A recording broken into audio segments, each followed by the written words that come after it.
Hello guys ဒီနေ့ကတော့ရေတကုံကရေချတန်လေးတွေနဲ့စိမ့်လန်းနေတဲ့ပတ်ဝန်းကျင်လေးကြောင့်ကဘာတဲ့ကိုရောက်သွားသလိုခံစားရစေမယ်ချင်းမိုင်မှာရှိတဲ့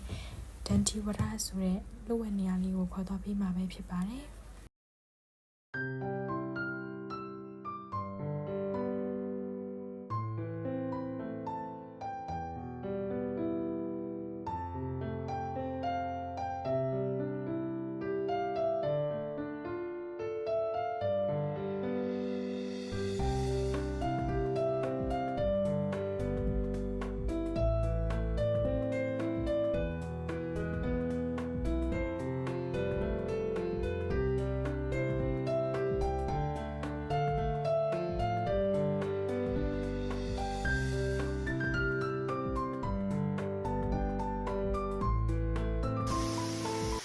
အတွင်းထဲမှာဆိုရင်လည်းရေချတန်လေးတွေကိုနားထောင်ရင်းနဲ့ကော်ဖီတောက်လို့ရမယ့်နေရာလေးတွေနဲ့ဓာတ်ဖမ်းလို့ရမယ့်နေရာလှလေးတွေအများကြီးရှိပါမယ်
ကင်းနဲ့လှလှလေးတပန်းချင်းတဲ့ကောင်မလေးရဲ့အတွက်လေဒီနေရာလေးကတော့မဘာမဖြစ်ပေါ့နော်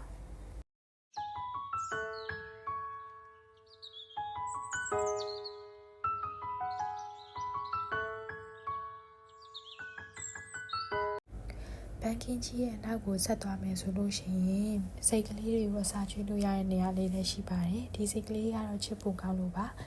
သူ့ရဲ့ဘေးနားမှာဆိုရင်တော့အခုလိုမျိုးချောင်းကျဲရှိရပေါ့နော်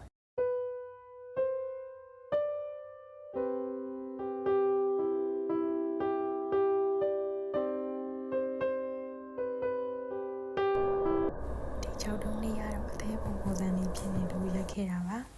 ပြန်ထွက်တဲ့လမ်းမှာဆိုရင်လည်းအခုလိုမျိုးတရားကြီးရှိပြီးတော့ရေစီးတန်လေးတွေရတယ်တော်တော်နားထောင်လို့ကောင်းပါတယ်ထွက်ပေါက်နာမှာဆိုရင်လည်းအမတရားပစ္စည်းလေးတွေဝယ်သွားလို့ရမယ့်ဆိုင်လေးတွေနဲ့အေးတို့ရေခဲမုတ်တို့ဝယ်စားလို့ရတဲ့ဆိုင်လေးတွေလည်းရှိပါတယ်